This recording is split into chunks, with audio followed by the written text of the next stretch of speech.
وَلِلَّهِ مَا فِي السَّمَاوَاتِ وَمَا فِي الْأَرْضِ وَلَقَدْ وَصَّيْنَا الَّذِينَ أُوتُوا الْكِتَابَ مِنْ قَبْلِكُمْ وَإِيَّاكُمْ أَنِ اتَّقُوا اللَّهَ وَإِن تَكْفُرُوا فَإِنَّ لِلَّهِ مَا فِي السَّمَاوَاتِ وَمَا فِي الْأَرْضِ وَكَانَ اللَّهُ غَنِيًّا حَمِيدًا۔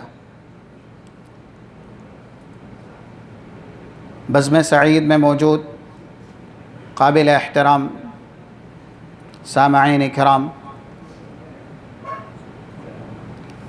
رب العالمین کے فضل و کرم سے ہم اور آپ دینی محفل کی زینت بنے ہوئے ہیں۔ اللہ ہماری اس حاضری کو قبول فرمائے، اور جیسے ہم یہاں پر اکٹھا ہیں، اللہ ہمیں رسول اللہ صلی اللہ علیہ وسلم کے ساتھ جنت الفردوس میں اکٹھا فرمائے۔ عنوان آپ نے سماعت کر لیا، اللہ کے نبی صلی اللہ علیہ وسلم کی خاص وصیتیں۔ شریعت اسلامیہ ہم اور آپ کے لیے پوری نصیحت ہے، اور اس میں سب سے زیادہ جو تاکیدی پیغام ہیں اللہ کی طرف سے، محمد الرسول اللہ صلی اللہ علیہ وسلم کی طرف سے، اس کو کہا گیا ہے وصیت۔ یہ بات ہم اور آپ اچھی طرح جانتے ہیں، نبی کا نام کلمے کی شکل میں ہم نے زبان سے ادا کیا ہے، اور اللہ کے نبی صلی اللہ علیہ وسلم کی اطاعت، آپ کی اتباع ہماری ہدایت کا سب سے مضبوط سہارا ہے۔ اگر ہم ہدایت پہ باقی رہنا چاہتے ہیں تو قرآن کہتا ہے، سورہ نور کی آیت نمبر 54 کا ایک جملہ ہے، وَإِن تُطِيعُوهُ تَهْتَدُوا، اگر تم رسول اللہ صلی اللہ علیہ وسلم کی اطاعت کرو گے تو ہی ہدایت پہ باقی رہو گے۔ اور رحمت کی ضرورت کسے نہیں ہے؟ جو شخص رحمت للعالمین کو مانے، اللہ نے کہا رحمت کا مستحق وہی ٹھہرے گا، رحمت اس کو ہی ملے گی۔ اور یہ بات کلام مجید کے اندر بیان ہوئی ہے، 5:8 اور اس سے پہلے کی کچھ آیتیں ہیں، 6 نمبر کی آیت سورہ نور کی، وَأَطِيعُوا الرَّسُولَ لَعَلَّكُمْ تُرْحَمُونَ، تم رسول کی اطاعت کرو تاکہ تم پر رحم کیا جائے۔ تو یہ مقام ہے، یہ مرتبہ ہے اللہ کے نبی صلی اللہ علیہ وسلم کا۔ آپ کی کہی گئی ہر بات جو نصیحت ہے ہم اور آپ کے لیے، اس کے مطابق چلنا، اس کو تسلیم کرنا، اور ایسے ہی اس کے مطابق عمل کرنا، یہی ہمارا ایمان ہے۔ قرآن کریم نے ایک ہی جملے میں اس کو بیان کیا، جیسا کہ 7 نمبر کی آیت کا ایک جز سورہ حشر کا، وَمَا آتَاكُمُ الرَّسُولُ فَخُذُوا وَمَا نَهَاكُمْ عَنْهُ فَانْتَهُوا، رسول جن باتوں کا حکم دیتے ہیں اسے کرو، اور جن سے منع کرتے ہیں اس سے رک جاؤ۔ تو اللہ کے نبی صلی اللہ علیہ وسلم کی نصیحت ہو یا آپ کی وصیت ہو، اس کے مطابق ہم اور آپ کو عمل کرنا ضروری ہے، اگر ہم دنیا میں ہدایت پر باقی رہنا چاہتے ہیں اور پھر جنت الفردوس میں جانا چاہتے ہیں۔ حدیث مشہور ہے، ہم نے سنی ہوئی ہے، جو 7280 نمبر کی ہے صحیح بخاری کے اندر، جس کے جملے ہیں، کل امتی يدخلون الجنہ الا من ابى قیل ومن یأبى یا رسول اللہ قال من اطاعنی دخل الجنہ ومن عصانی فقد ابى، ہر ایک جنت میں جائے گا سوائے اس کے جس نے جنت میں جانے سے انکار کیا۔ پوچھا گیا جنت میں جانے سے انکار کون کرے گا؟ تو اللہ کے نبی صلی اللہ علیہ وسلم نے اس کا جواب دیا، جس نے میری اطاعت کی، میری باتوں کو مانا، وہ جنت میں جائے گا، اور جس نے میری بات تسلیم نہیں کی گویا کہ اس نے جنت میں جانے سے انکار کیا۔ اس لیے اللہ کے نبی صلی اللہ علیہ وسلم کی نصیحت اور آپ کی وصیت، یہ ہمارے لیے ہدایت کی ضمانت ہے، جنت میں جانے کی سرٹیفکیٹ ہے، اسے ہمیں ماننا چاہیے۔ اللہ کے نبی کے معجزات میں سے جو صرف آپ کو ہی ملا، کسی نبی کسی رسول کو نہیں ملا۔ 523 صحیح مسلم کی حدیث ہے جس میں خود رسول اللہ کہتے ہیں وَأُعْطِيتُ جَوَامِعَ الْكَلِمِ، مجھے اللہ نے بات کرنے کی ایسی صلاحیت دی ہے کہ میں صرف چند کلمات میں گفتگو کرتا ہوں، لیکن وہ کلمات معانی کے اعتبار سے، مفہوم اور مدلول کے اعتبار سے مثل سمندر ہوتے ہیں۔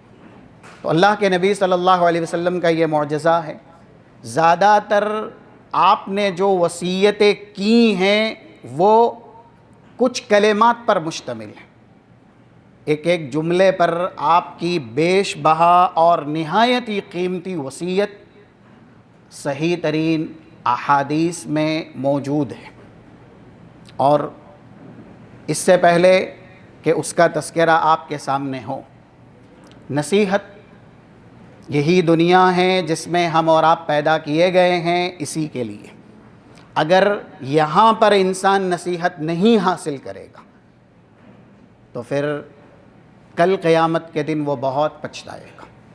قرآن میں اللہ نے کہا، جیسا کہ 55 سورہ زاریات کی آیت ہے وَذَكِّرْ فَإِنَّ الذِّكْرَى تَنفَعُ الْمُؤْمِنِينَ، نصیحت کریں اے نبی کیونکہ مومنین کو نصیحت ہمیشہ فائدہ دیتی ہے۔ یہ رسول اللہ کو اللہ نے حکم دیا، ہم اور آپ وہی نصیحت یہاں پر سننے آئے ہوئے ہیں۔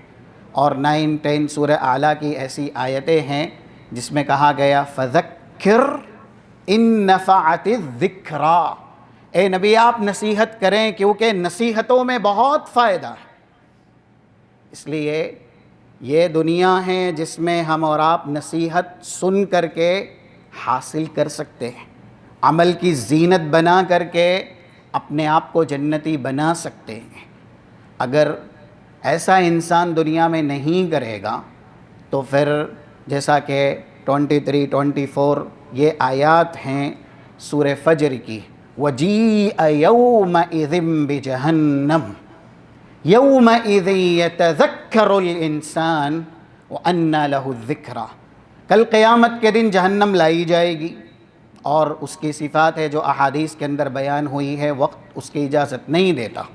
جہنم کو دیکھتے ہی جن لوگوں نے دنیا میں نصیحتیں حاصل نہیں کی ہوگی، ایمان کی سلامتی کے لیے کاوشیں کوششیں نہیں کی ہوں گی، وہ اس دن نصیحت قبول کرنا چاہیں گے، لیکن اللہ کی طرف سے کہا جائے گا آج کا دن بدلے کا ہے، عمل کا نہیں ہے۔ اور 37 نمبر کی آیت کا ایک جز سورہ فاطر میں ہے اولم نعمرکم ما یتذکر فیہ من تذکر وجاءکم النذیر، دنیا میں تمہیں اسی لیے تو بھیجا تھا تاکہ تم وہاں نصیحتیں سنو، عبرت حاصل کرو، اپنی زندگی میں انقلاب لاؤ، تبدیلی لاؤ، ہم کو راضی کرو۔ تو دنیا کی اتنی لمبی عمر کیا تمہاری نصیحت کے لیے کم تھی؟ تم نے وہاں نصیحت حاصل نہیں کی اور آج دوزخ دیکھنے کے بعد نصیحت قبول کرنے کی تمنا کر رہے ہو۔ تو یہ وقت ہے ہم اور آپ کے لیے جہاں ہم نبی کی نصیحت یا نبی کی وصیت سنیں بھی اور عمل بھی کریں۔ اللہ کے نبی صلی اللہ علیہ وسلم کی پہلی وصیت، کیونکہ محفل جس لیے سجائی گئی ہے اسی وجہ سے یہ بات آپ کے سامنے بیان کی جا رہی ہے۔ 249 ابن ماجہ کتاب العلم کی یہ حدیث ہے، حضرت ابو سعید الخدری اس کے راوی ہیں۔ اللہ کے نبی نے کہا سَيَأْتِيكُمْ أَقْوَامٌ يَطْلُبُونَ الْعِلْمَ فَإِذَا رَأَيْتَهُمْ فَقُولُوا لَهُمْ مَرْحَبًا مَرْحَبًا بِوَصِيَّةِ رَسُولِ اللَّهِ صلی اللہ علیہ وسلم۔ کچھ لوگ تمہارے پاس علم حاصل کرنے آئیں گے، آپ لوگ بھی یہاں پر اسی غرض سے آئے ہیں، اس لیے یہ ایک بشارت ہے اللہ کے نبی کی طرف سے کہ جب ایسے لوگوں کو دیکھو جو کتاب و سنت سیکھنا چاہتے ہیں، کتاب و سنت کا علم حاصل کرنا چاہتے ہیں، تو پھر ان کے لیے دعائیہ کلمات کہو۔ حدیث میں بھی کہا گیا مرحبا بکم بوصیت رسول اللہ، اللہ کے نبی نے علم دین حاصل کرنے کی وصیت کی ہے، جو شخص اس کے اوپر عمل کرے گا اس کے لیے خوشخبریاں ہیں۔ اسی لیے طبتم بحضورکم وطاب ممشاکم وتبوأتم مقعدکم فی الجنہ، آپ کا یہاں آنا آپ کی دنیاوی اور اخروی نجات کا ذریعہ ہو، اور رب العالمین اس کا بہتر صلہ دوزخ سے آزادی اور جنت کی داخلے کی شکل میں آپ سب کو عنایت کرے۔ یہ ہے اللہ کے نبی صلی اللہ علیہ وسلم کی پہلی وصیت، علم دین حاصل کرنا چاہیے، اور ساری بھلائی کی چابی ہی ہے علم، مفتاح الخیر، جس سے خیر اور بھلائی کا تالا کھلتا ہے۔ قرآن کریم کی پہلی وحی، اس کا پہلا حرف کیا ہے؟ سورہ علق کا اقرأ، اور مزید جو لفظ ہے سورہ محمد آیت نمبر 19 فاعلم انہ لا الہ الا اللہ۔ تو علم کی اللہ کے نبی صلی اللہ علیہ وسلم کو اللہ نے سب سے پہلے تلقین کی، اسی لیے نبی نے وصیت کے جملے میں امت کو یہ پیغام دیا، علم دین حاصل کرنا یہ ضروری ہے۔ جیسے ہم یہ سنتے آئے نا، ابھی اس تعلق سے بیان کیا جائے گا 42 43 اور اس کے بعد کی آیتیں ہیں سورہ مدثر کی، ما سلککم فی سقر قالوا لم نک من المصلین۔ دوزخی دوزخ میں گئے، جہنم میں گئے، انہوں نے جہنم میں آنے کی وجہ بیان کی، پوچھا گیا کیوں آئے، کس گناہ نے تمہیں یہاں پر داخل کیا؟ تو جواب کیا ہے؟ لم نک من المصلین، ہم دنیا میں نمازی نہیں تھے۔ ایک انسان نماز کیسے پڑھنی ہے اس کا علم نہیں حاصل کرتا، نماز کا مرتبہ مقام کیا ہے یہ اس کو نہیں معلوم ہے، تو وہ نماز کیسے پڑھے گا؟ جہنمیوں کا جہنم میں جانے پر یہ جواب بھی ہے جو قرآن نے نقل کیا ہے، سورہ ملک آیت نمبر 10 وَقَالُوا لَوْ كُنَّا نَسْمَعُ أَوْ نَعْقِلُ مَا كُنَّا فِي أَصْحَابِ السَّعِيرِ۔ اگر ہم دنیا میں علم دین سنتے، علم دین سیکھتے تو ہرگز کبھی بھی ہم دوزخ میں نہ آتے۔ ہم نے دنیا میں دین کا علم حاصل نہیں کیا، اور جب علم ہی حاصل نہیں کیا تو عمل کی بات ہی نہیں آتی۔ پہلے انسان جانتا ہے، سمجھتا ہے، اس کے بعد عمل کرتا ہے۔ اس لیے یہ دوزخیوں کا جواب ہے کہ جو شخص دنیا میں علم سے، علم دین سے ماورا رہے گا اور ایسے ہی اس سے نہیں جڑے گا، اس کا انجام سورہ ملک کے اندر بتایا گیا ہے۔ اور 72 نمبر کی وہ آیت بھی سورہ اسراء کی وَمَنْ كَانَ فِي هَذِهِ أَعْمَى فَهُوَ فِي الْآخِرَةِ أَعْمَى، جو اس دنیا میں اندھا رہا، اس سے مراد کیا ہے؟ تو سب مفسرین نے یہی اس کا معنی بیان کیا، دین سے اندھا رہا، دین کے علم سے اندھا رہا۔ کیونکہ ایک جگہ اللہ کہتا ہے 19 نمبر کی آیت سورہ رعد کی أَفَمَنْ يَعْلَمْ أَنَّمَا أُنزِلَ إِلَيْكَ مِنْ رَبِّكَ الْحَقِّ كَمَنْ هُوَ أَعْمَى، جو اللہ کی طرف سے نازل کیا گیا ہے حق، اس کا علم حاصل کرنے والا وہ اور ایک نابینا جس کے پاس بینائی نہیں ہے، کیا برابر ہو سکتے ہیں؟ جس کے پاس علم دین کی صلاحیت ہے، قرآن کہہ رہا ہے کہ وہ آنکھوں سے بھی دیکھنے والا ہے، دل سے بھی دیکھنے والا ہے، اس کے پاس بصارت بھی ہے، بصیرت بھی ہے۔ لیکن جس کے پاس علم دین نہیں، اگرچہ اس کی آنکھ سلامت ہے، پھر بھی اللہ کہہ رہا ہے کہ وہ دنیا میں اندھا ہے، کیونکہ اس نے جو سیکھنا چاہیے، جو جاننا چاہیے، اس کو جانا ہی نہیں، اس کو سیکھا ہی نہیں۔ ہم نہیں پوچھے جائیں گے ہماری قبر میں کہ آپ دنیا کا علم اتنا حاصل کیوں نہیں کیے؟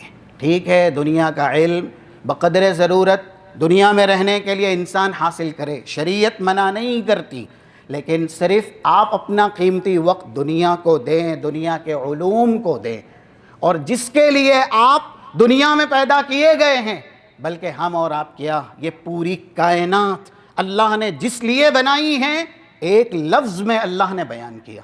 سورہ طلاق کی آخری آیت 12 نمبر کی، اللہ خلق السماوات، اللہ الذی خلق 7 سماوات ومن الارض مثلہن یتنزل الامر بینہن لِتَعْلَمُوا أَنَّ اللَّهَ عَلَى كُلِّ شَيْءٍ قَدِيرٌ. ساتوں آسمان، ساتوں زمین اور ان کے بیچ جتنی مخلوقات ہیں، یعنی جمیع الخلق کس لیے ہیں؟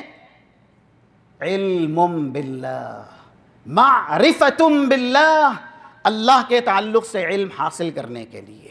اللہ کون ہے، اللہ کی ذات کیا ہے، اور ایسے ہی اللہ کا مقام کیا ہے، صفات کیا ہے، عبادت اسی کی کرنی چاہیے، کیسے کرنی چاہیے، یہ سب ہی کے لیے، یعنی مکمل اللہ کے تعلق سے علم حاصل کرنے کے لیے اللہ نے پوری کائنات بنائی ہے، ورنہ اللہ کائنات بناتا ہی نہیں ہے. تو ہم دنیا میں ایک مقصد یہاں علم کا بیان کیا گیا، ساری کائنات کی تخلیق کا. دوسری جگہ عمل، پہلے علم دوسرا عمل. اللہ دوسری جگہ کہہ رہا ہے 56 سورہ ذاریات کی آیت، وَمَا خَلَقْتُ الْجِنَّ وَالْإِنسَ إِلَّا لِيَعْبُدُونَ. انسان اور جنات کو میں نے میری عبادت کے لیے پیدا کیا ہے. اگر ہم دنیا میں اللہ کی عبادت کا طریقہ نہیں سیکھیں گے تو عبادت کیسے کریں گے؟ اس لیے تعلیم جو اللہ کے تعلق سے انسان کو معرفت دے، یہ پوری کائنات اسی لیے پیدا کی گئی ہے. اور عمل سے پہلے علم ضروری ہے، اس لیے اللہ نے دوسری جگہ ہم اور آپ کی پیدائش کا اساسی مقصد بیان کیا، وہ ہے اللہ کی عبادت. حدیث ذکر کی جاتی ہے جو کہ صحیح بخاری کے اندر ہے، 7418 اس کا نمبر ہے. یمن سے کچھ لوگ آئے اللہ کے نبی صلی اللہ علیہ وسلم کے پاس. رسول اللہ نے ان کو بشارت کے کلمات سنائے. وہ کس لیے آئے تھے؟ انہوں نے کہا جئناک لنتفقہ فی الدین، ہم آپ کے پاس یمن سے آئے ہیں صرف اور صرف دین کی سمجھ فہم حاصل کرنے کے لیے. اور یہ الفقہ فی الدین سے مراد، کیونکہ ایک جو اعمال کا فقہ ہوتا ہے وہ مراد نہیں ہے، یہاں پر ہے عقیدے کا، شریعت کا فقہ، جو 71 نمبر کی صحیح بخاری کتاب العلم کی حدیث ہے، من یرد اللہ بہ خیرا یفقہہ فی الدین، جس کے ساتھ اللہ بھلائی کا ارادہ کرتا ہے اسے دین کی سمجھ دیتا ہے. دین کی سمجھ میں سب سے بڑی اور سب سے اہم سمجھ کیا ہے؟ اللہ کی معرفت. من کان اعرف باللہ کان اخوف للہ، جو اللہ کو جتنا پہچانے گا وہ اللہ سے اتنا ہی ڈرے گا اور اللہ کا تقوی اتنا ہی اختیار کرے گا. اور جو اللہ سے ڈرتا ہے نا، یعنی من خاف اللہ فلن یضرہ شیء، اس کو کائنات کی کوئی بھی چیز نقصان نہیں پہنچا سکتی، اس لیے کہ وہ اللہ سے ڈرتا. حضرت عمر اللہ سے ڈرنے والے تھے نا، اسی لیے رسول اللہ نے کہا میرے بعد کوئی نبی ہوتے تو کون؟ 3686 جامع ترمذی کی حدیث، لو کان بعدی نبی لکان عمر بن الخطاب. ان کو مرتبہ اور مقام کیا ملا جب انہوں نے اللہ کے تعلق سے معلومات حاصل کی. یہ ہے 2396 جو صحیح مسلم کے اندر موجود ہے. رسول اللہ حلفیہ کہہ رہے ہیں، اللہ کی قسم کھا کے کہہ رہے ہیں، عمر جس راستے سے آپ چلتے ہیں ابلیس بھی اور ایسے ہی جمیع الشیاطین، اس کی جتنی فوجیں ہیں وہ اپنا راستہ بدل لیتے ہیں آپ کے ڈر اور آپ کے خوف کی وجہ سے. کیوں؟ اس لیے کہ حضرت عمر اللہ سے ڈرتے تھے، ان کے پاس یہی علم دین تھا، اور یہ باتیں حدیث کے اندر موجود ہے. تو یہ اللہ کے نبی صلی اللہ علیہ وسلم کی پہلی وصیت ہے. ہم اور آپ اپنے آپ کو جوڑیں علم سے، اہل و عیال کو بھی اس دین سے جوڑیں، جو ہم یہاں سیکھیں اہل و عیال کو بھی اور اپنے گھرانے والوں کو بھی بتائیں. اب دیکھیں یمن سے مدینے کی طرف اس زمانے میں لوگ اس لیے سفر کر رہے ہیں کہ ہم یہ جانیں کہ سب سے پہلی چیز کیا ہے. یعنی وہ آئے تھے اول شیء، سب سے پہلی چیز کے بارے میں سوال کرنے کے لیے. تو رسول اللہ صلی اللہ علیہ وسلم نے اس کا جواب دیا کہ کان اللہ لم یکن قبلہ شیء، اللہ ہی سب سے پہلے، هو الاول والآخر والظاہر والباطن. تو اس سے پہلے کوئی نہیں، اور اس کے بعد وَكَانَ عَرْشُهُ عَلَى الْمَاءِ، رب العالمین نے سب سے پہلے قلم پیدا کی، اور ایسے ہی عرش سب سے پہلی مخلوقات میں سے ہے، ایسے ہی پانی سب سے پہلی مخلوقات میں سے ہے۔ تو یہ علم حاصل کرنے کے لیے سفر کہاں کا کیا؟ یمن سے لے کر کے مدینہ تک کا۔ ہم اور آپ بھی اس وصیت کے مطابق عمل کریں۔ دوسری، اللہ کے نبی صلی اللہ علیہ وسلم کی جو وصیت ہے، اس سے پہلے کہ وہ بیان ہو، صحابہ اکرام جب ان کو یہ پتہ چل جاتا تھا کہ یہ اللہ کے نبی کی وصیت ہے، پھر ان کا سلوک کیا ہوتا تھا؟ کیونکہ وہ تو رسول اللہ کے ہر حکم کو اپنے لیے نجات کا سامان سمجھتے تھے۔ 722 یہ صحیح مسلم میں، 1178 صحیح بخاری میں حضرت ابو الدرداء کہتے ہیں اوصانی حبیبی بثلاث، اور دوسرے الفاظ ہے اوصانی خلیلی بثلاث، حضرت ابو ہریرہ کا بھی نام ہے۔ میرے حبیب یعنی اللہ کے نبی صلی اللہ علیہ وسلم، انہوں نے 3 چیزوں کی وصیت کی، وہ آگے آپ کو بیان کی جائے گی، لیکن اس سے پہلے یہ ہے کہ لن ادعہن ما عشت، میں جب تک زندہ رہوں گا، میری سانسیں چلتی رہے گی، میں رسول اللہ کی یہ وصیت کبھی نہیں چھوڑوں گا۔ یہ ہے صحابہ اکرام کا ایمان۔ ہم اور آپ باتیں بہت سنتے ہیں، اور محفل میں مجلس میں یہ تک بھی کہتے ہیں کہ جو بات بیان کی گئی وہ نرالی ہے، کتاب و سنت والی ہے، لیکن جیسے ہی ہم محفل سے دور جاتے ہیں تو ہم میں وہ جذبہ نہیں نظر آتا جو جذبہ محفل میں ہوتا ہے۔ تو صرف سماعت تک ہم باتیں نہ رکھیں۔ مومنین کا جو بڑا کارنامہ کلام مجید نے بیان کیا ہے وہ یہ ہے، 51 سورہ نور کی آیت ہے انما کان قول المؤمنین اذا دعوا الی اللہ ورسولہ لیحکم بینہم ان یقولوا سمعنا واطعنا۔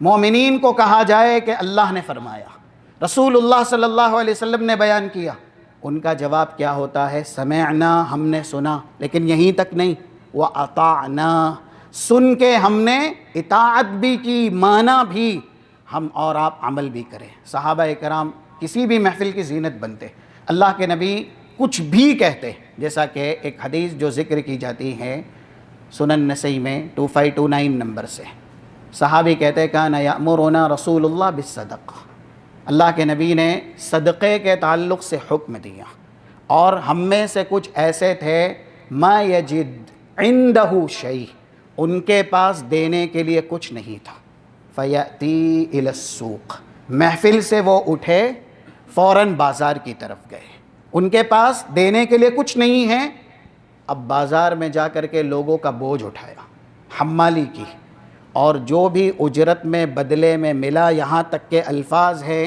فیأتی بالمد الی النبی صلی اللہ علیہ وسلم، ایک مد غلہ لے کر کے بھی، یہ ایک مد ہے، 2 ہاتھ آپ ملائیں نا، اس کو ایک مد بولتے ہیں، اتنا سا غلہ لے کر کے وہ صحابی رسول کے پاس آتے ہیں اور کہتے ہیں ھذا منی یا رسول اللہ، اللہ کے نبی یہ میری طرف سے ہے، قبول کیجئے۔ ان کے پاس دینے کو کچھ نہیں تھا، لیکن فرمان سن کے ہی عمل کیا، بازار کی طرف گئے، محنت کی اور مشقت کی۔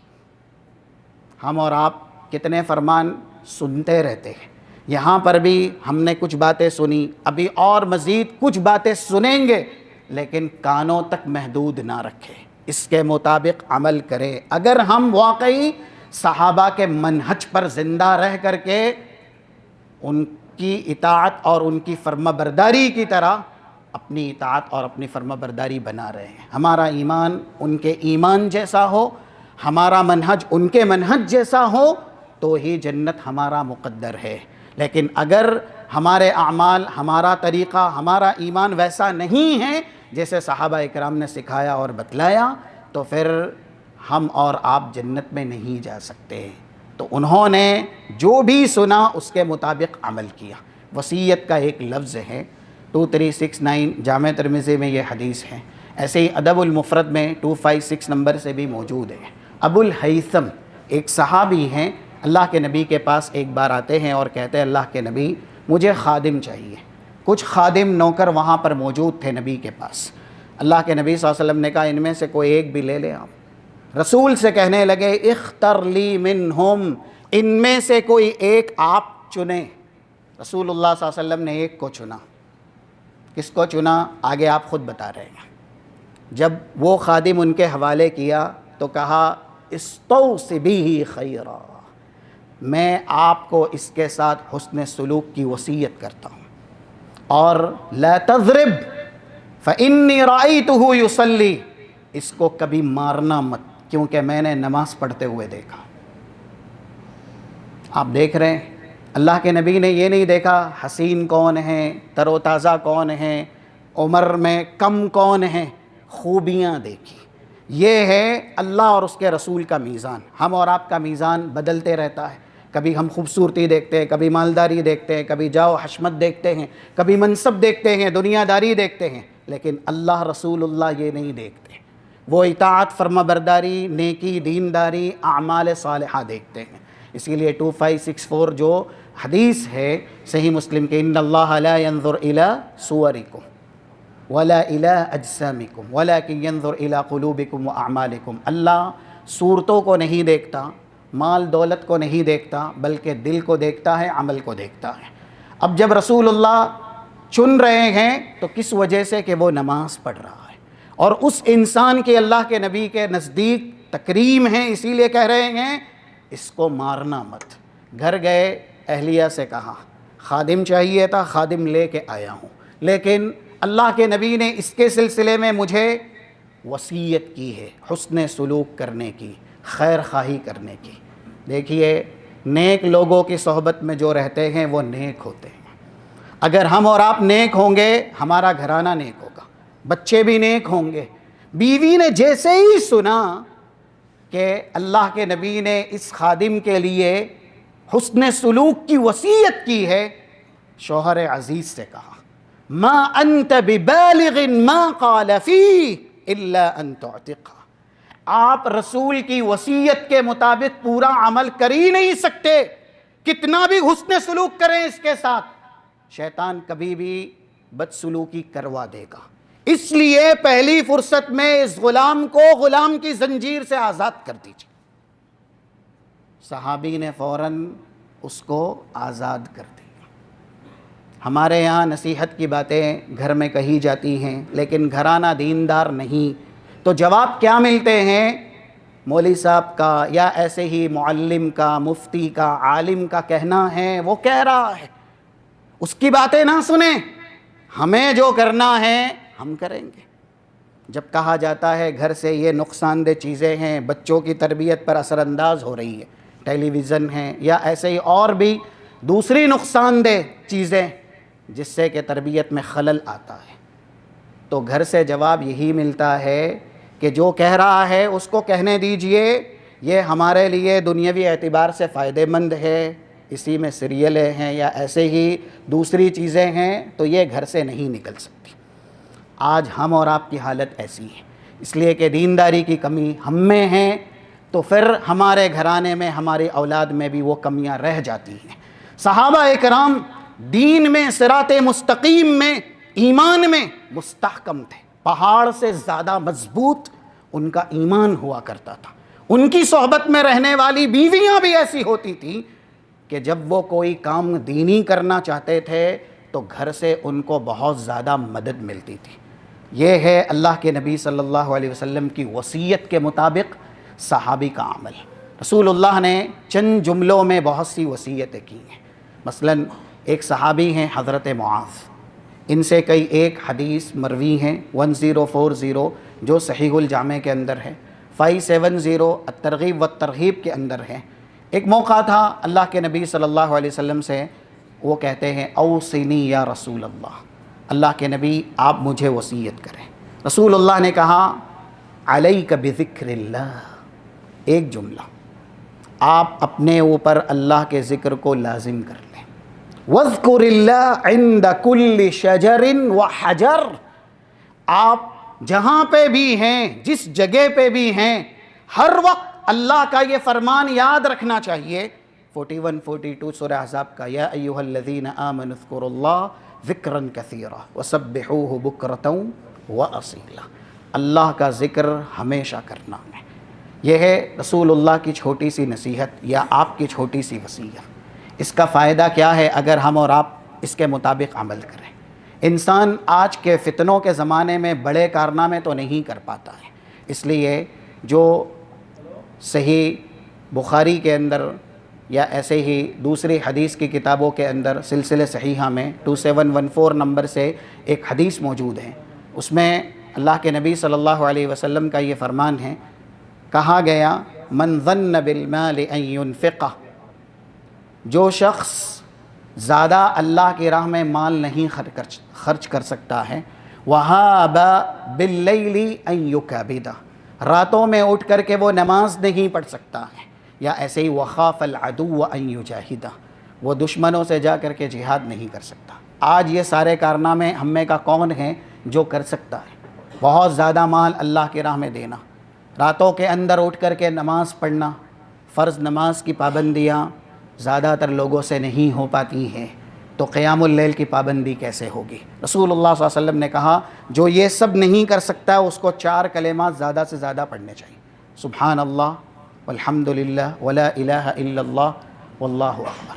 اور اس کا فائدہ بھی بتلایا، 1541 یہ ترغیب و ترغیب کی حدیث ہے کہ اگر انسان یہ 4 کلمات کہتا ہے تو پھر کہا گیا ہے کہ یہ اللہ کے نزدیک من جبل ذہب ينفقه فی سبیل اللہ، ایک شخص سونے کا پورا پہاڑ ہے وہ اللہ کی راہ میں خرچ کرے، اور دوسرا شخص یہ جو ذکر کے کلمات ہیں یہ کہتا رہے، تو جس نے سونے کا پہاڑ اللہ کی راہ میں دیا ہے اس سے بھی زیادہ اجر اس شخص کو ملنے والا ہے جس نے یہ 4 کلمات کا ذکر کیا ہے۔ یہ ہے فضیلت، اس لیے ہم اور آپ اللہ کا ذکر اپنے لیے لازم کریں۔ رسول اللہ نے انہی کو یعنی حضرت معاذ کو ایک موقع سے کہا تھا 1522، اور دیکھیں یہ بھی ہم اور آپ کو دعا کرنی چاہیے، یہ وصیت کے الفاظ ہیں، انی احبک یا معاذ، اس طرح کے الفاظ ہیں، واللہ انی احبک، قسم کھا کے اللہ کے نبی نے کہا کہ اے معاذ میں آپ سے بہت زیادہ محبت کرتا ہوں۔ اور پتہ ہے یہ محبت کی وجہ کیا ہے؟ تقریباً 12 سال انہوں نے اسلام میں گزارے، جب 18 سال کے تھے اسلام قبول کیا، اور ایک قول کے مطابق 28 سال کی عمر میں انتقال ہوا، دوسرے قول کے مطابق 32 یا 33 سال کی عمر میں انتقال ہوا۔ 12 سال زیادہ سے زیادہ اسلام میں انہوں نے خرچ کیے، اور ان کے ساتھ جو لقب لگا ہے نا وہ کسی بڑے صحابی کو بھی نہیں مل سکا۔ کیا ہے ان کی فضیلت؟ معاذ بن جبل ہیں۔ ہم اور آپ کو بھی یہ خوبی اپنے اندر پیدا کرنے کی ضرورت ہے۔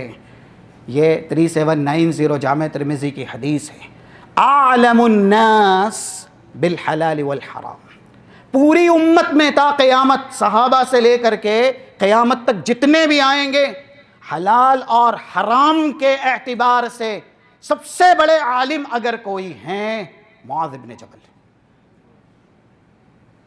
جب انسان میں ایسی خوبیاں ہوں، اللہ کا علم اتنا زیادہ ہو، رسول کہہ رہے پورے صحابہ میں، پوری امت میں، اور جب 1680 صحیح الجامع کی حدیث ہے، اذا حضر علماء الامہ یوم القیامت امام ربہم، سارے علماء امت کے اللہ کے سامنے آ جائیں گے قیامت کے دن، تو سب سے زیادہ اونچائی پر مقام کے اعتبار سے حضرت معاذ ہوں گے، سب سے آگے آگے، اس لیے کہ ان کے پاس جتنا علم نافع ہے، علم دین ہے، امت میں کسی کے پاس اتنا نہیں ہے۔ اسلام کو کتنے سال دیے؟ 10 سال اور 12 سال۔ ہم اور آپ کب سے مسلم ہیں؟ پیدائشی نا، زیادہ تر اکثر و بیشتر پیدائشی ہیں۔ واللہ اگر ابھی نماز کے تعلق سے پوچھا جائے شرائط کیا ہیں، نماز کن کن شرطوں کی وجہ سے قبول ہوتی ہے، تو شاید ہم میں کا کوئی صحیح جواب دے سکے۔ نماز کے ارکان کیا ہیں، اگر وہ درست ہیں تو آپ کی نماز اللہ کے یہاں پہنچے گی، لیکن اگر ارکان درست نہیں ہیں تو آپ 60 سال تک بھی نماز پڑھیں نا تو ایسی نمازیں منہ پہ مار دی جائے گی۔ 2535 سلسلہ صحیحہ کی حدیث ہے، ان الرجل لیصلی 60 صلاۃ، 60 سال ایک انسان نماز پڑھ رہا ہے، وما يقبل له صلاۃ، لیکن اس کی نماز ایک بھی اللہ کے یہاں قبول نہیں ہو رہی ہے. کیوں؟ لا یتم الرکوع ولا یتم السجود. اس کو معلوم ہی نہیں رکوع کیسے کرنا ہے، اس کو معلوم ہی نہیں سجدہ کیسے کرنا ہے. ہم کتنے سالوں سے مسلمان ہیں، لیکن ہم نے دین کو وقت کتنا دیا ہے. آج وقت کی شکایت ہم اور آپ کتنی کرتے ہیں. واللہ اگر وقت کے مالک اور خالق کو اگر ہم ہمارا وقت دیتے، وہ وقت بدل بھی سکتا ہے، ہمارے وقت میں خیر اور بھلائی بھی نازل کر سکتا ہے. ہم نے اللہ کو وقت کتنا دیا ہے، دین کے لیے وقت کتنا نکالا ہے، تھوڑا سوچئے. 10 سال میں جنہوں نے یہ خطاب حاصل کر لیا کہ قیامت تک ان سے بڑا حلال اور حرام کے اعتبار سے روئے زمین پہ کوئی عالم پیدا نہیں ہوگا. اب رسول اللہ اسی وجہ سے ان سے کہہ رہے ہیں، میں اللہ کی قسم کھا کے کہتا ہوں معاذ میں آپ سے بہت زیادہ محبت کرتا ہوں، اس لیے یہ ذکر آپ کو سکھاتا ہوں. ہم اور آپ یہ ذکر پڑھتے ہیں اور پڑھنا بھی چاہیے. لا تدعن فی دبر کل صلاۃ، کبھی بھی نماز کے بعد یہ ذکر آپ نہ چھوڑیں.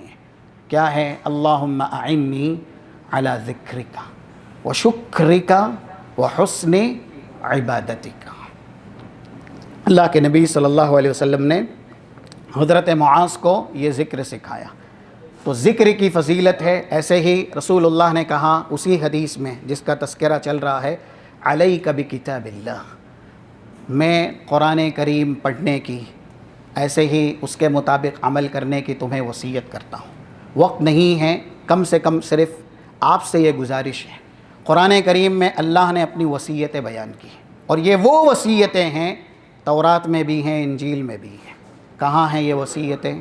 سورہ انعام کی آیت نمبر 151 سے 153، 3 آیتوں میں یہ پوری وصیت موجود ہے. اور ایسے ہی 22 سے لے کر کے سورہ اسراء میں 39 تک 10 وصیتیں ہیں.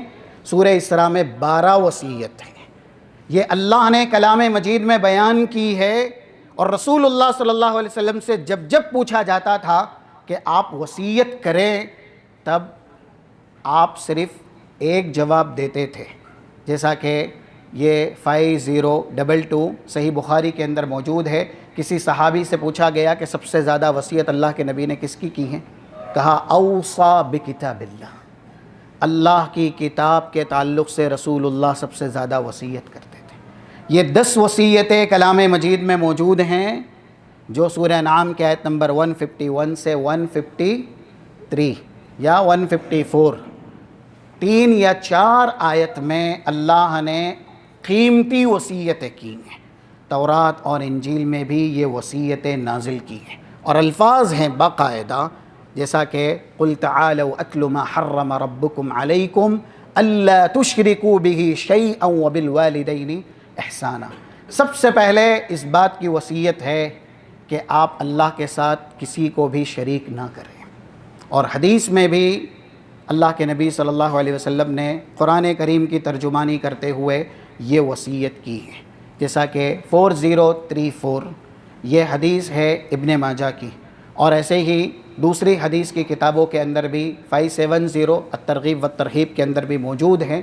حضرت معاذ ہی ہیں اس کے راوی بھی، وہ خود کہتے ہیں اللہ کے نبی صلی اللہ علیہ وسلم سے میں نے کہا آپ وصیت کریں، تو رسول اللہ نے کہا لا تشرک باللہ شیئا وان قتلت او حرقت. اللہ کے ساتھ آپ کبھی بھی کسی کو شریک نہ کرے، اگرچہ آپ کے جسم کے ٹکڑے ٹکڑے کر دیے جائیں، یا آپ کو کھولتی ہوئی شعلہ زن دہکتی ہوئی آگ میں جلا کے نظر آتش کیا جائے، لیکن اللہ کے ساتھ آپ کو شرک نہیں کرنا. آج مسجدیں کم آباد ہیں، وہ در جنہیں ہم خانخواہ کہتے ہیں یا ایسے ہی درگاہ کہتے ہیں، وہاں لوگ زیادہ جاتے ہیں. لوگ اللہ کے سامنے نہیں جھکتے، اللہ کو حاجت روا مشکل کشا نہیں سمجھتے جتنا انسانوں کو سمجھتے ہیں اور ان کو پکارتے ہیں. جبکہ رسول اللہ صلی اللہ علیہ وسلم کی سب سے پہلی وصیتوں میں سے، قرآن کی بھی سب سے پہلی وصیت ہے اللہ تشرکوا بہ شیئا، آپ اللہ کے ساتھ کسی کو بھی شریک نہیں کر سکتے. اس کی عبادت میں نہ کوئی فرشتہ شریک ہو سکتا ہے، نہ کوئی نبی شریک ہو سکتا ہے، اور جب یہ سب شریک نہیں ہو سکتے تو پھر ان سے بہتر اور ان سے اعلیٰ اولیٰ کون ہے؟ دیکھیے ایک خاتون نے واقعی اللہ کے نبی کی اس طرح کی حدیث کی ترجمانی کی ہے، بنی اسرائیل کا واقعہ ہے، خود رسول اللہ صلی اللہ علیہ وسلم نے بیان کیا۔ اس سے ہم اور آپ کو حوصلہ ملے گا توحید کی حفاظت کیسے کرنی ہے، اور اللہ کی معرفت کی توفیق دیے جانے کے بعد انسان اس کے اوپر اپنی پوری زندگی گزار دے۔ 2821 مسند احمد کے اندر موجود ہے، جب رسول اللہ کو معراج کرائی گئی تب آپ نے بہت سے جنت کے آثار یا ایسے ہی جنت کے نشانات دیکھے۔ اسی میں یہ ہے کہ جنت جب آپ کو دکھائی گئی تو ایک خوشبو اللہ کے نبی کو آئی، پوچھا یہ خوشبو کس کی ہے؟ کہا فرعون کی بیٹی کی جو خادمہ ہے یہ اس کی خوشبو ہے۔ اور اللہ نے جنت کس وجہ سے دی اس خاتون کو جو فرعون کی بیٹی کی خادمہ ہے؟ ایک موقع تھا کہ وہ خادمہ فرعون کی بیٹی کی خدمت کر رہی ہے، اذ سقطت المدرا من یدہا، ہاتھوں سے کنگا گرتا ہے، فقالت بسم اللہ، اللہ کا نام فوراً زبان پہ آ جاتا ہے۔ ہم سمجھتے ہیں کہ یہ جو نام ہے نا اللہ، یہ بہت معمولی ہے، نہیں، اللہ کا نام اتنا بڑا ہے، ما ذکر عند خوف الا امنہ، انسان جتنا بے چین ہے، جتنا ڈرا ہوا ہے، اگر زبان سے صرف اللہ کا نام نکالتا ہے تو اس نام میں یہ طاقت ہے کہ اللہ اسے حفاظت فراہم کر دیتا ہے۔ وہ واقعہ ہم نے نہیں سنا، 2713 ایک دشمن رسول اللہ سوئے ہوئے ہیں اور آپ کی تلوار درخت سے لٹکی ہوئی ہے، لے کر کے سونت کر کے رسول اللہ کے اوپر کھڑا ہے اور حملہ آور ہونا چاہتا ہے۔ اللہ کے نبی صلی اللہ علیہ وسلم بیدار ہوئے، جیسے ہی دیکھا تلوار سونت کے کھڑا ہوا ہے، من یمنعک منی، اب بتائیے آپ کو کون بچائے گا؟ رسول اللہ نے کیا لفظ کہا تھا؟ اللہ اللہ۔ اسی لیے ما ذکر عند کرب وظلم الا نصر وآوى، جب یہ لفظ کسی بھی ظلم اور کسی بھی تکلیف کے وقت کہا جاتا ہے تو اللہ اس تکلیف کو فوراً دور کرتا ہے۔ ایک چھوٹی سی دعا ہے 1525 جس کی وصیت رسول اللہ نے کی ہے ابو داؤد کے اندر، پورے گھر والوں کو اکٹھا کیا اور کہا مصیبت سے بچنا چاہتے ہو تو یہ جملے زبان پر عام کر لو، اللہ اللہ ربی لا اشرک بہ شیئا۔ دیکھیے یہ لفظ اللہ ہمیں اتنی طاقت ہے اور ایسے ہی اس قدر تاثیر ہے، اور یہی وہ لفظ ہے تنصر بہ الرحمت وتستجاب بہ الدعوات، اگر یہ لفظ کہہ کر کے اللہ سے رحمتیں مانگی جائے گی تو رحمتوں کا نزول ہوگا۔ انسان یہ لفظ بول کر کے، اللہ کا لفظ بول کر کے دعائیں کرے گا، اللہ اس کی فریاد اور اس کی دعا قبول کرے گا، بلکہ یہاں تک احادیث میں دلالت ہے ما قامت بہ ومن اجلہ السماوات والارض، اسی اللہ لفظ کو سمجھنے کے لیے اسی کے حکم سے آسمان اور زمین قائم بھی ہیں۔ اس لفظ میں اتنی طاقت ہے کہ اگر یہ ترازو کے ایک پلڑے میں رکھ دیا جائے، دوسرے پلڑے میں ساتوں آسمان ساتوں زمین اور ان میں موجود آبادیاں رکھی جائیں تو 134 یہ سلسلے صحیحہ کی حدیث ہے، اللہ کا نام ساتوں آسمان ساتوں زمین سے بھی بھاری ہو جائے گا۔ اس لیے یہ لفظ ہم اور آپ کو اللہ نے اپنی زبان سے کہلوایا ہے، بلوایا ہے، اور جب لا الہ الا اللہ اس کلمے کا ہم نے اقرار کیا ہے تو اسی کے تعلق سے یہ بھی ہے الکون کونہ والملک ملکہ والتدبیر تدبیرہ، قال اللہ الا لہ الخلق والامر، وقال تعالی قل ان الامر كله للہ وقال تعالی ان الحکم الا للہ. دنیا میں اگر بادشاہت ہے تو کس کی؟ دنیا میں اقتدار چلتا ہے تو کس کا؟ اللہ کا. یعنی زمیں زماں ہو، مکی مکاں ہو، زیر و زبر ہو، شجر و حجر ہو، اور ایسے ہی سمندر ہو، کہیں پر بھی ہو، حکومت ہے تو اللہ کی ہے، معاملات ہیں تو اللہ کے ہیں. اس لیے توحید ہم اور آپ کو سیکھنے کی ضرورت ہے اور شرک سے اپنا دامن بچانے کی ضرورت ہے. جب وہ خاتون نے یہ جملہ بے ساختہ زبان سے نکالا تو بیٹی کہتی ہے ابھی میرا باپ تمہارا رب نہیں ہے؟ تو وہ خاتون کہتی ہے ربی و ربکی و رب ابیکی رب السماوات والارض فللہ الحمد رب السماوات و رب الارض رب العالمین. میرا کیا، تیرا کیا، تیرے باپ کیا کہا، ساتوں آسمان ساتوں زمین موجود سب کا رب اللہ ہے.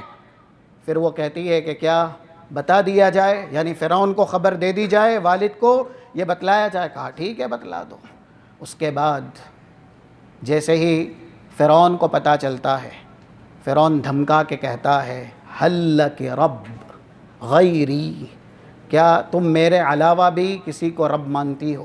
تو وہی بیٹو دو ٹوک جواب، تمہارا کیا میرا کیا، پوری کائنات کا رب کون ہے؟ الحمدللہ رب العالمین. اور اس کے بعد جو ہوتا ہے یہ ہے لا تشرک باللہ شیئا. کبھی توحید پہ ڈاکہ مت ڈالیے، کبھی اللہ کی عبادت میں اوروں کو شریک مت کیجیے، شرک کے قریب مت جائیے، اگرچہ جسم کے ٹکڑے کیے جائیں یا پھر آپ کو نظر آتش کر دیے جائے. فَأُمِرَتْ بِبَقَرَةٍ مِّن نُحَاسٍ فَأُحْمِيَتْ. ایک بڑا سا گائے کا اسٹیچو تانبے کا لایا جاتا ہے اور آگ میں جلایا جاتا ہے، پگھلایا جاتا ہے. اس کے بعد وہ خاتون کہتی ہے ہمیں معلوم ہے ہمارا انجام کیا ہونے والا ہے، آپ قتل کر دو اور ایسے ہی دفن کر دو. لیکن فرعون یہ نہیں سنتا. فَأُمِرُوا، کارندوں کو حکم دیتا ہے. اس کے بعد فَأُلْقِيَ وَلَدٌ مِّنْ أَوْلَادِهَا بَيْنَ يَدَيْهَا فِي النَّارِ. دہکتی ہوئی تانبے والی آگ میں خاتون کے سامنے ایک ایک بچہ جلا کے نظر آتش کیا جائے، نظر آتش کیا جاتا ہے. حتی انتہا الی مرضع صبی، باری آ جاتی ہے اس بچے کی بھی جو ابھی دودھ پی رہا ہے. اس خاتون کا جرم کیا ہے؟ بسم اللہ کہنا، اللہ کی توحید کا اقرار اور اس کا اعتراف کرنا. جب اس بچے کی باری آتی ہے جو ابھی دودھ پی رہا ہے، فتقاعست، تھوڑی دیر کے لیے پیروں میں جنبش آتی ہے، خاتون پیچھے ہٹتی ہے. یہ ہے لفظ اللہ کی طاقت. بچے سے اللہ بلواتا ہے امی اصبری فإنک علی الحق اقتحمی، امی آپ برحق. وہ بچہ دودھ پیتا ہوا بولتا ہے اس آگ میں مجھ سمیت کود جائیے، جل کے راکھ ہو جائیے. فإن عذاب الدنیا اہون من عذاب الآخرہ. اگر دنیا کی اس آگ میں جل کے آپ کو اللہ دوزخ کی آگ سے بچا رہا ہے تو یہ سودا فائدے کا ہے. وہ بچہ بولتا. سب سے زیادہ وصیت چاہے حدیث کے اندر موجود ہو یا قرآن کے اندر، پہلی وصیت ہے. سورہ اسراء میں بھی جو 12 وصیت اللہ نے کی ہے نا، آپ سے گزارش ہے قرآن ترجمے سے پڑھیں شروع سے آخر تک.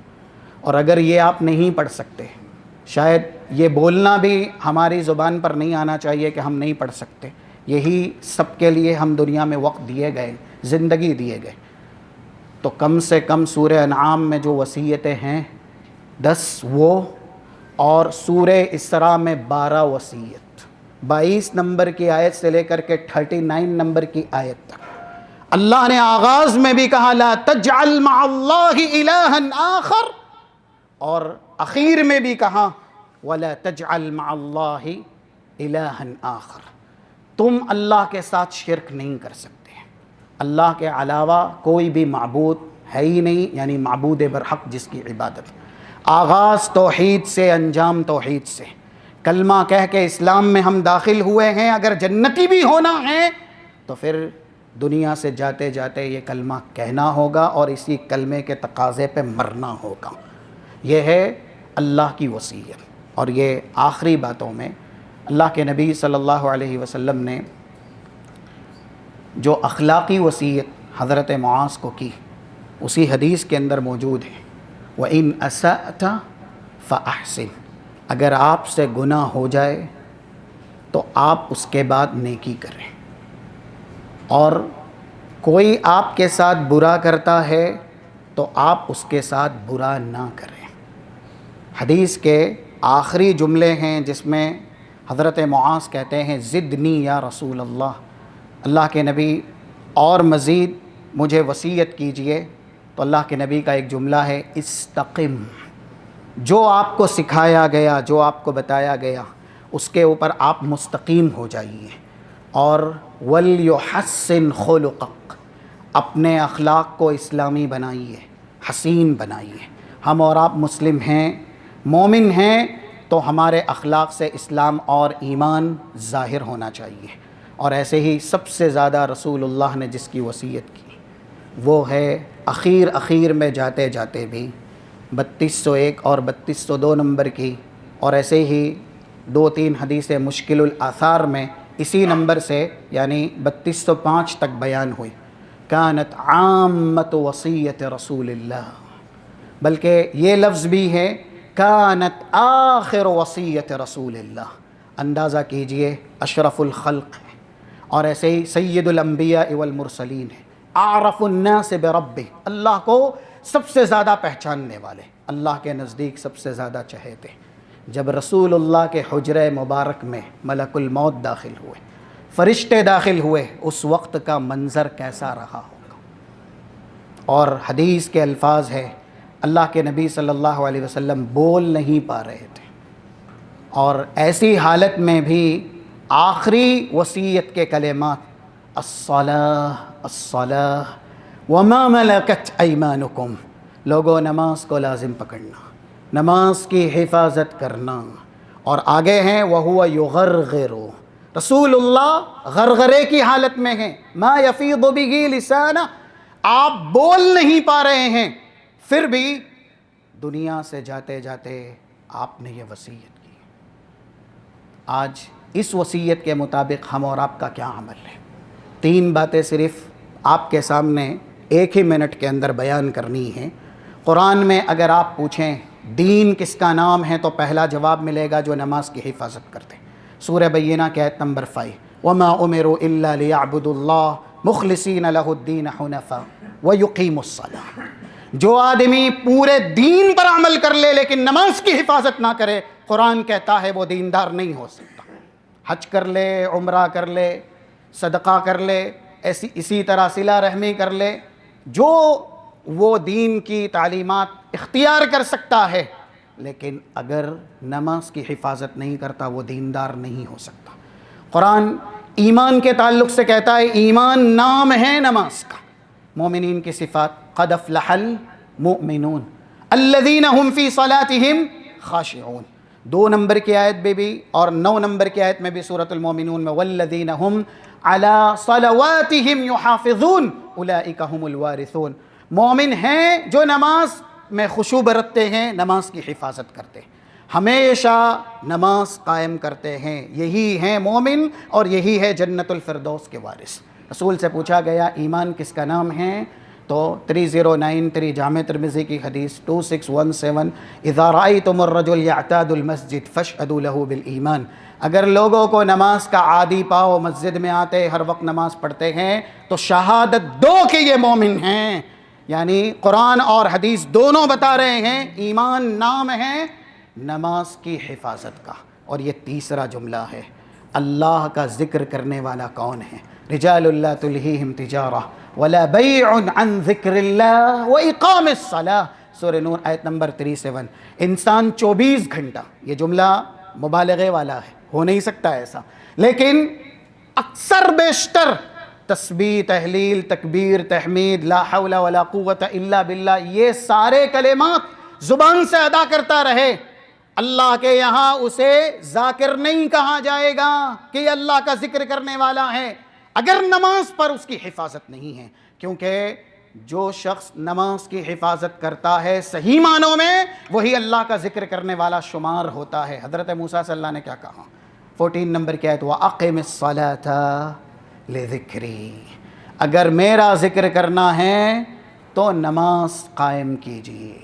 ہم اور آپ، رسول اللہ کی آخری وصیت، آپ دنیا سے رخصت ہو رہے ہیں، بول نہیں پا رہے ہیں، پھر بھی امت کو وصیت کر رہے ہیں، الزموا صلاتکم، اپنی نماز کو لازم پکڑیں. آج اس کے ساتھ ہم اور آپ کا کیا سلوک ہے؟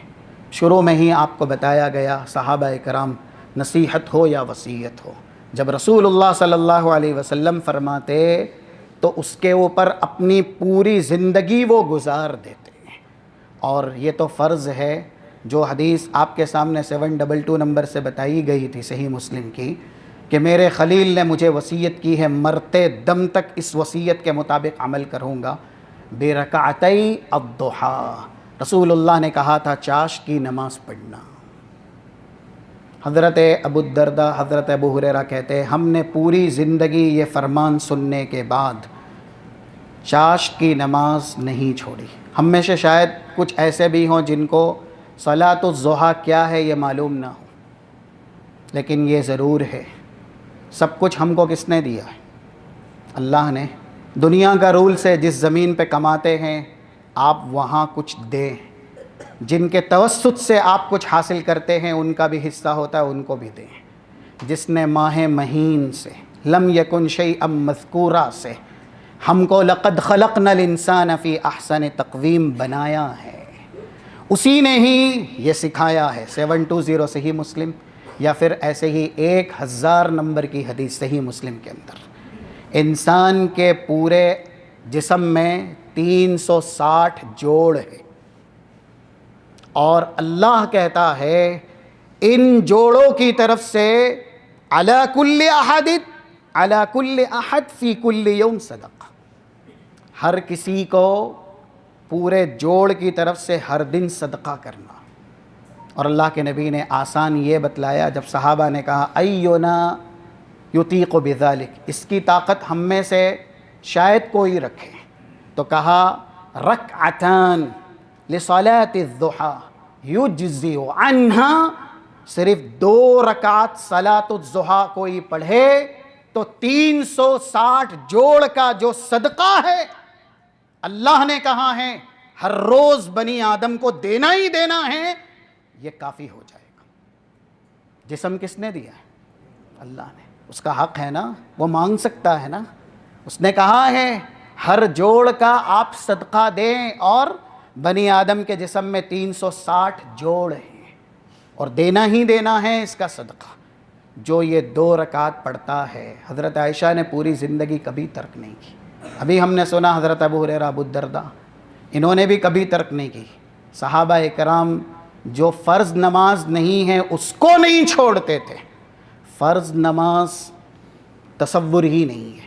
اگر وہاں نماز چھوڑنے کی عادت ہوتی یا بغیر نمازی کو مومن تسلیم کیا جاتا تو اللہ کی قسم ہے جو منافق جہنم کے سب سے نچلے طبقے میں جلنے والے اعتقادی منافق، کافروں سے بھی بدتر، وہ نماز میں کبھی نہ آتے، لیکن ان کو بھی اس ماحول میں نماز پڑھنی پڑ گئی، اس لیے کہ وہاں تصور ہی یہ تھا کہ جو نماز کی حفاظت کرتا ہے وہ مومن ہے. تو بہرحال اللہ کے نبی صلی اللہ علیہ وسلم نے کہا کہ جو صلاۃ الضحیٰ پڑھ لے، اب وہ شام کرے تو اللہ نے اس کو ایسا بنایا ہے فقد زحزح نفسہ عن النار، 2 رکعات دن میں پڑھ کر کے اس نے اپنے پورے وجود پر جہنم کو حرام کر لیا.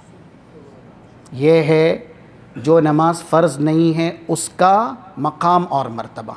اب جو نماز فرض ہیں اس کا مرتبہ اور مقام ہم اور آپ سنتے رہتے ہیں.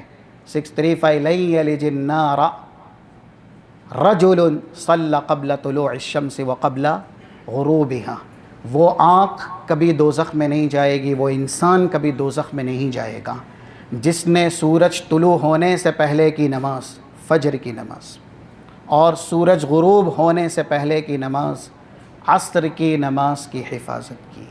تو یہ کچھ وصیتیں تھیں اللہ کے نبی صلی اللہ علیہ وسلم کی، آپ کے سامنے بیان کی گئی۔ ہم اور آپ اس محفل میں حاضر ہوئے، اللہ ہماری حاضری کو قبول فرمائے۔ جو بھی وصیت اور نصیحت ہم نے سنی ہے رب العالمین اس کے مطابق عمل کرنے کی توفیق اور سعادت نصیب فرمائے۔ وَاجْعَلْنَا مِمَّنِ الَّذِينَ يَسْتَمِعُونَ الْقَوْلَ فَيَتَّبِعُونَ أَحْسَنَهُ اللهم حبب إلينا الإيمان وزينه في قلوبنا وكره إلينا الكفر والفسوق والعصيان اللهم أحينا مسلمين وتوفنا مسلمين غير خزايا ولا مفتونين وأدخلنا في أعلى جنات الفردوس يوم القيامة مع إمام الأنبياء والمرسلين۔ رب العالمین ہمارے دل میں ایمان کی زینت اور ایمان کا نور پیوست کر دے، جب تک دنیا میں زندہ رکھے اسلام اور ایمان پر زندہ رکھے، ہمارا خاتمہ ہو ایمان پر ہو، اور ایسے ہی جنت الفردوس میں اللہ کے نبی صلی اللہ علیہ وسلم کا ساتھ ہم اور آپ کو اللہ نصیب فرمائے۔ وصلی اللہ علی نبینا محمد وعلی آلہ وصحبہ اجمعین برحمتک یا ارحم الراحمین۔ سبحانک اللہم وبحمدک، اشہد ان لا الہ الا انت، استغفرک واتوب الیک۔ السلام علیکم۔